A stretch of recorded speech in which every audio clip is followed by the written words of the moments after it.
చాలా దిగ్భ్రాంతికి గురి చేసింది.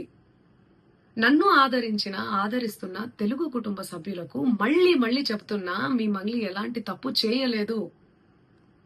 ఈ కేసుకు నాకు ఎలాంటి సంబంధమూ లేదు.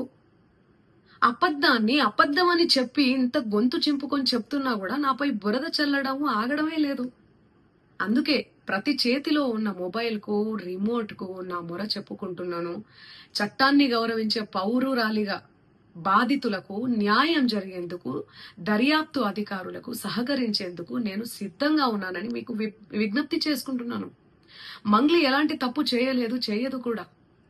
ఈ మైక్రో ఫైనాన్స్ కేసు చీటింగ్ కంపెనీకి డబ్బులు వసూలు చేసిన వివాదంలో నాకు ఎలాంటి సంబంధం కూడా లేదు.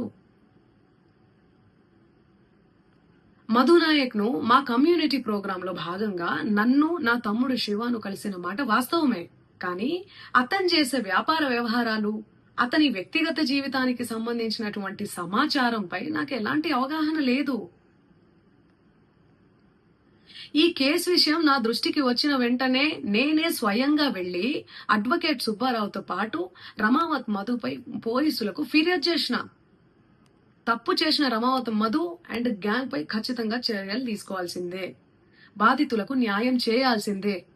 ఈ కేసులో మోసగాళ్లను, బాధితుల అంశాలను పక్కన పెట్టి నాపై, నా కుటుంబ సభ్యులపై దుష్ప్రచారం చేసేందుకు కొందరు వ్యక్తులు కావాలని హేమకాంత్ రెడ్డి, సుబ్బు అడ్వకేటు, మధు నాయక్ ఈ కేసులో మోసగాళ్లను, బాధితుల అంశాలను పక్కన పెట్టి నాపై, నా కుటుంబ సభ్యులపై దుష్ప్రచారం చేసేందుకు కొందరు వ్యక్తులు కావాలని ఈ వివాదంలోకి నన్ను లాగుతున్నారు.